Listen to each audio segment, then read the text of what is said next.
तो हेलो दोस्तों, good morning. कैसे हैं आप सभी? आई होप कि दोस्तों सभी अच्छे होंगे और अच्छे से पढ़ाई कर रहे होंगे। दोस्तों हम हमारे YouTube channel law life by MD पर लेकर के आ गए हैं आपके लिए एक और बेमिसाल वीडियो, जो कि है लॉन्ग क्वेश्चन है हमारा, जो सीरीज चल रही थी फोर्थ सेमेस्टर के सेकेंड पेपर की, जिसका कोड है 4002।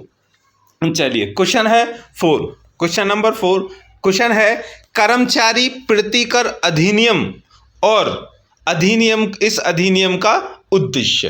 ये लॉन्ग क्वेश्चन में हमने बनाया है, शॉर्ट में भी ये बनकर आ सकता है। कर्मचारी प्रीतिकर की व्याख्या कीजिए, या फिर कर्मचारी अधिनियम का जो कर्मचारी प्रीतिकर अधिनियम है इसका उद्देश्य बताइए। ठीक है, चलिए हम यहाँ पर लॉन्ग में देख रहे हैं, आप दो पार्ट में डिवाइड करके इसमें शॉर्ट में भी कर सकते हैं अगर आता है तो, अदरवाइज तो लॉन्ग में आएगा ही आएगा। ठीक है, चलिए तो करते हैं स्टार्ट क्वेश्चन का आंसर। कर्मचारी प्रीतिकर अधिनियम है क्या? सबसे पहले हम ये देखेंगे कर्मचारी प्रीतिकर अधिनियम क्या है, ये जानेंगे। देखिए, कर्मचारी प्रीतिकर अधिनियम कर्मचारियों की सुरक्षा के लिए बनाया गया है।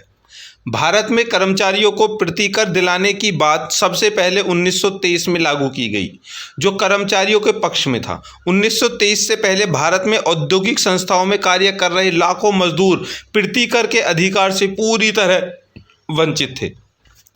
यदि कार्य करते समय किसी मजदूर की मृत्यु हो जाती है या वह कार्य करने के दौरान हुई दुर्घटना में हुई क्षति के कारण विकलांग हो जाता है, तो इसका दायित्व नियोजकों के ऊपर नहीं होता था। मतलब कि किसी भी कंपनी, किसी फैक्ट्री, किसी फर्म या किसी भी जगह पर कोई मजदूर वहां पर काम कर रहा है और उसे कोई क्षति हो जाती है, तो उसका जो हर्जाना है या उसका जो जिम्मेदारी है उनका मालिक नहीं लेता था। मालिक मतलब नियोजक, ठीक है, वो नहीं लेता था।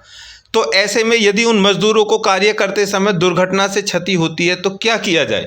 इसके लिए इन कर्मचारियों की दशा को सुधारने के लिए भारतीय सरकार ने कर्मचारी प्रीतिकर अधिनियम को पारित किया। ठीक है दोस्तों, जो कि मजदूरों के लिए महत्वपूर्ण अधिनियम साबित हुआ। इस अधिनियम के तहत कार्य कर रहे मजदूर किसी दुर्घटना के शिकार होते हैं जिसके कारण उनको क्षति पहुंचती है, तो नियोजक का यह दायित्व होगा, मालिक का यह दायित्व होगा कि उसकी इस क्षति की पूर्ति के लिए प्रीतिकर अवश्य दे। प्रीतिकर को हम बोलते हैं, तो प्रीतिकर का सिनोनिम होता है मुआवजा।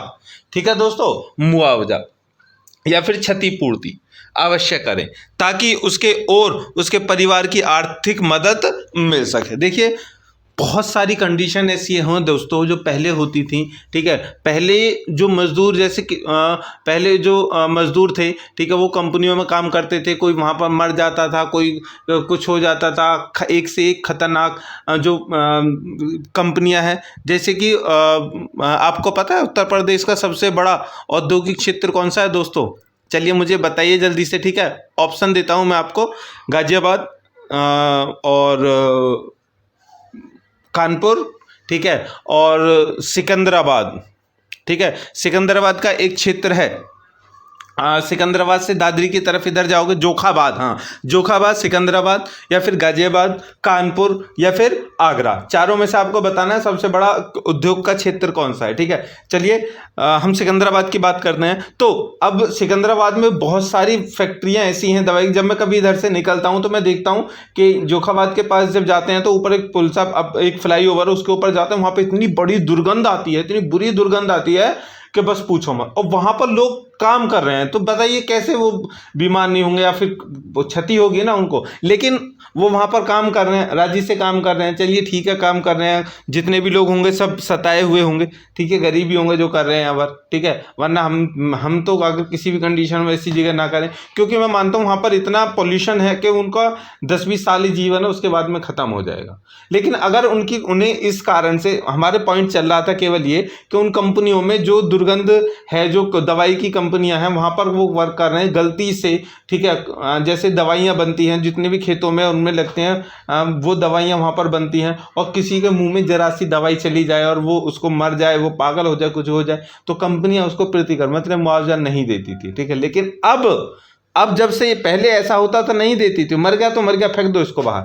अब नहीं है ऐसा। अब अगर ऐसा किसी में हो गया, किसी कंपनी के अंतर्गत किसी भी व्यक्ति के ऊपर कुछ भी गलत हुआ, तो उसका जो जिम्मेदारी है उस कंपनी की होगी। ठीक है, चलिए प्रीतिकर यही है, मुआवजा यही है।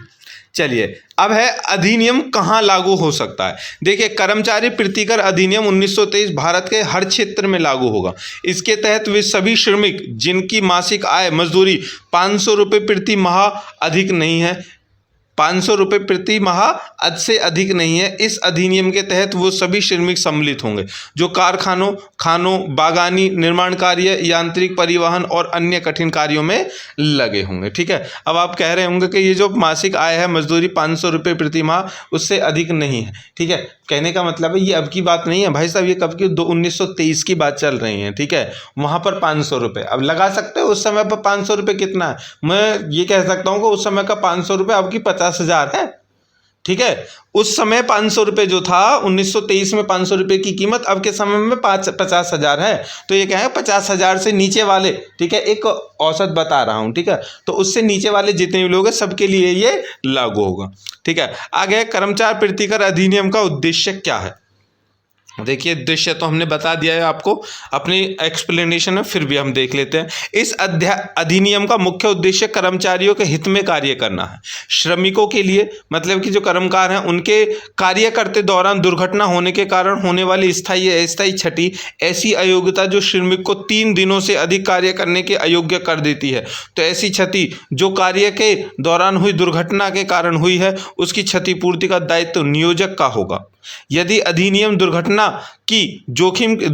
की जोखिम के लिए श्रमिकों के लिए एक प्रकार का बीमा है जो कि श्रमिकों की आर्थिक मदद करता है। ठीक है, मतलब कि कम से कम उसको मुआवजा मिल सकता है जिसको कोई थोड़ी बहुत चोट लग गई, ठीक है, वो थोड़ा बहुत बीमार होगा, 3 दिन से अधिक वो काम करने के लायक नहीं है। तो ऐसा नहीं है तुम्हारे हाथ में तनक सी चोट लगी, लाओ मैं तो कर रहा हूँ, रिपोर्ट कर रहा हूँ और मुझे 2 लाख रुपये चाहिए, 10 लाख, अबे बैंडेज लगा लो, हो जाएगा ठीक। कहने का मतलब 3 दिन तक तुम्हारी इतनी वो होनी चाहिए, 3 दिन तक आप रुको, 3 दिन तक आप जॉब ना करो, उसके बदले उस 3 दिन का मुआवजा वो दे सकते हैं। आगे, जहां दुर्घटना के कारण हुई क्षतिपूर्ति कपितः विशिष्ट वर्ग के नियोजकों द्वारा अपने कर्मचारियों के लिए मुहैया अधिनियम पारित किया गया है।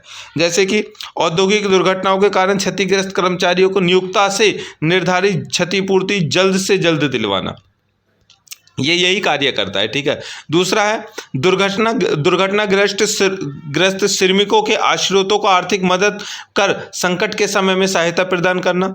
तीसरा, दुर्घटनाग्रस्त श्रमिकों के, मतलब कि दुर्घटनाग्रस्त श्रमिकों का मतलब है जिनके साथ में घटना घटी है। ठीक है, आश्रित उनके घर वाले, ठीक है, जो लोग उनके ऊपर आश्रित हैं, ठीक है, उसके बीवी बच्चे वो सब, तो मदद करवाकर उनके द्वारा न्यायालय के दरवाजे खटखटाने से रोकना। दुर्घटनाग्रस्त के कारण विकलांग श्रमिकों की भूखमरी एवं गरीबी की रक्षा करना। कारखानों में होने वाली दुर्घटनाओं के रोकथाम के लिए श्रमिकों को सचेत करना। कार्य करने वाले श्रमिकों को व्यावसायिक रोगों से सुरक्षा प्रदान करवाना। श्रमिकों की अनिश्चितता, आकस्मिकता और कष्टों से रक्षा करना। लगन और निष्ठा से कार्य करने वाले श्रमिकों की शक्ति प्रदान करना। कल्याणकारी राज्य की स्थापना करना। सामाजिक सुरक्षा को क्रियाशील बनाना। ठीक है दोस्तों, ये सारे कर्तव्य हैं किसके, इस अधिनियम के। आगे, प्रीतिकर के लिए नियोजक का दायित्व। देखिए, मुआवजे लेने के लिए नियोजक के क्या दायित्व। नियोजक मतलब मुआवजा देने के लिए, मुआवजा देगा कौन, जो मालिक है, कंपनी का जो मालिक है वो। ठीक है, नंबर 1, यदि कर्मचारी को अपने नियोजक से और उनके अनुक्रम में अद्भुत दुर्घटना द्वारा वैयक्तिक क्षति कारित होती है तो उसका नियोजक इस अध्याय के अनुबंध के अनुसार प्रतिकार का देने का हक होगा। मतलब कि कर्मचारी जो मालिक है, ठीक है, उसके अकॉर्डिंग ही, उसके किसी क्षेत्र में, उसके कंपनी में, उसके काम के अकॉर्डिंग या फिर उसी के द्वारा बताए गए काम के, मतलब कि उसका नौकर जब तक वो है और उस नौकर को कोई प्रॉब्लम हो जाती है तो उसकी क्षति उसका मालिक देगा। परंतु नियोजक किसी ऐसी क्षति के बारे में जिसके परिणाम स्वरूप कर्मकार को 3 दिन से अधिक की कालावधि के लिए पूर्ण या आंशिक निष्क्रियता नहीं रहती है। 3 दिन से कम के लिए नहीं देगा, 3 दिन से अधिक के लिए। ठीक है, आगे है, दुर्घटना द्वारा हुई किसी क्षति के बारे में जिसका परिणाम स्वरूप मृत्यु या स्थायी पूर्ण निष्क्रियता नहीं हुई है और जो प्रत्यक्षतः इस कारण से हुई मानी जा सकती है कि उसके होने के समय कर्मचारी पर मदिरा या औषधियों का असर था, अथवा कर्मचारी का क्षेम सुनिश्चित करने के लिए प्रयोजन के लिए अभिव्यक्त रूप से दिए गए किसी आदेश या अभिव्यक्त के रूप से बनाए गए किसी नियम की अवज्ञा कर्मचारी द्वारा जानबूझकर की गई थी। ठीक है, ये पॉइंट है, आगे पढ़ते तीनों। देखो, अगर कोई व्यक्ति, कोई भी कर्मचारी है, कहीं पर काम कर रहा है, उसने दारू पी रखी है, कोई नशा कर रखा है, ठीक है, और वहाँ पर लिखा हुआ है, एक जगह है वहाँ पर, चलिए पहले इसी दोनों चीज़ों पर कर लेते हैं डिस्कस कि मदिरा पीकर दारू पी हुई है, नशे में है, ठीक है, और काम कर रहा है तो मरेगा ही भैया। ठीक है, इसमें वो नियोजक जो है, मालिक जो है, वो नहीं देगा उसको कोई भी मुआवजा, उसकी चोट लगेगा। दूसरी कंडीशन ये है, आपने कभी भी देखा होगा फैक्ट्री में या कहीं भी एक जगह पर बोर्ड लगा हुआ होता है, खतरा, डेंजर जोन, इससे आगे मत जाओ, इधर मत जाओ, लेकिन वहाँ पर लिखा हुआ होता है, फिर भी वहीं पर कोई जाकर के कुछ करने लग जाए तो अगर वो उसको कुछ क्षति होती है तो उसका भी क्या नहीं मिलेगा, प्रतिकार नहीं मिलेगा। और 2009 की अधिनियम संख्या 45 की धारा 6 द्वारा लोप किया गया। मतलब कि इसके अकॉर्डिंग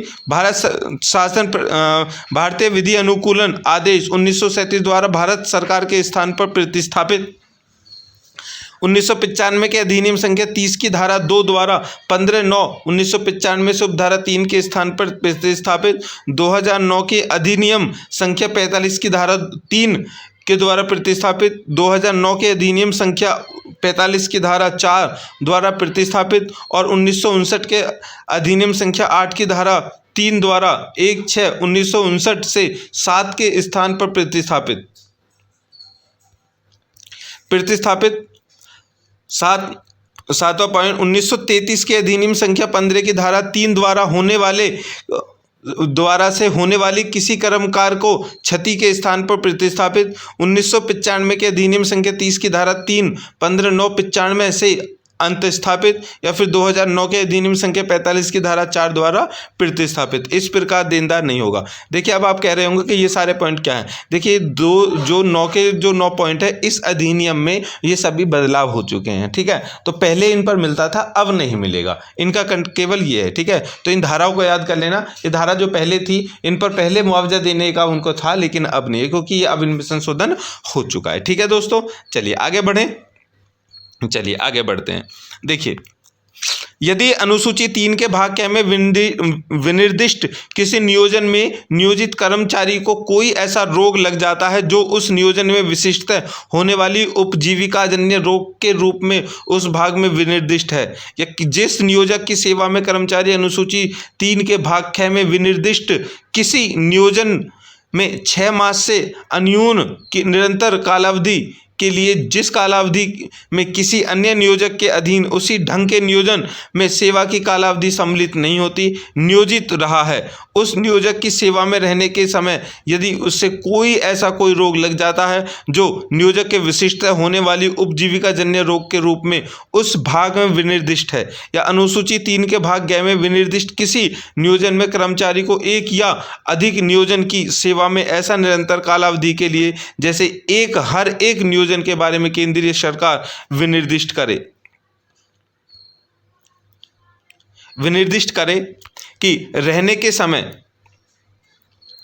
यदि कोई ऐसा रोग लग जाता है जो उस नियोजन में विशिष्ट होने वाले उपजीविका जन्य रोग के रूप में उस भाग में विनिर्दिष्ट है, तो उस रोग को लगने के बारे में यह समझा जाएगा कि वह इस धारा के अर्थ के अंदर दुर्घटना द्वारा हुई क्षति है, और जब तक कि इस तत्व प्रतिकूल साबित नहीं कर दिया जाता तब तक दुर्घटना के बारे में यह समझा जाएगा कि वह उस नियोजन से और उसके अनुक्रम से अद्भुत हुई है। ठीक है दोस्तों, इट मीन्स के छोटा छोटा मैं आपको बता देता हूं। देखिए, कोई भी कर्मचारी है, किसी जगह पर काम कर रहा है, लंबे समय से कर रहा है, और उसको कोई ऐसा रोग लग जाता है जो भयंकर रोग है जिससे उसकी उपजीविका आगे के लिए बेकार हो सकती है, जैसे कि सांस की बीमारी बन जाना, कैंसर लग जाना, अपंग हो जाना, आंखों की रोशनी चले जाना, आवाज़ चले जाना, शरीर की शारीरिक क्षमता जो है वो खराब हो जाना। ठीक है, या बहुत सारी चीज़ें, जितने भी रोग हैं वो सभी के बारे में बताया गया है। अगर ऐसा कोई भी रोग रोग लग जाता है और उसका उससे भविष्य आगे खत्म या खराब या फिर विनाश होने की उससे चेष्टा होती है, तो उसको क्या करते हैं कि इस अधिनियम के अकॉर्डिंग उसका पूरा प्रतिकार उससे दिलवाया जाता है। ठीक है, एग्जाम्पल के लिए, उदाहरण के लिए देखिए 1984 में एक वो थी गैस त्रासदी हुई थी, आप सभी ने सुना होगा। ठीक है, वो एनवायरमेंट वाले पेपर में आएगा। ठीक है, एनवायरमेंट पेपर वाले में आएगा। गैस त्रासदी हुई थी भोपाल में। ठीक है, और उसके अकॉर्डिंग देख लीजिए कितनी बड़ी गैस त्रासदी हुई थी। तो जो जो लोग वहां पर उस समय उस त्रासदी में फंसे थे वो कभी जीवन भर काम करने लायक नहीं रह गए थे। ठीक है, तो उस कंडीशन में क्या पूरा पूर्तिकार उनको मिलना चाहिए कंपनी मालिक की तरफ से। ठीक है दोस्तों, तो ये था हमारा प्रतिकार पूर्ति अधिनियम। ठीक है, तो यहां पर हम इसको कर रहे हैं समाप्त। कैसा लगा हमारी क्वेश्चन हमें जरूर बताएं कमेंट करके। ठीक है, और वीडियो को करें शेयर, लाइक कर लीजिए। ठीक है दोस्तों, और जितने भी नए लोग आज ही हमारी इस वीडियो को देख रहे हैं वो प्लीज सब्सक्राइब कर लें और बेल आइकन को प्रेस कर लें। जो ओल्ड हमारे व्यूवर्स हैं उनके लिए बहुत बहुत धन्यवाद। जय हिंद, मिलते हैं नेक्स्ट वीडियो के साथ।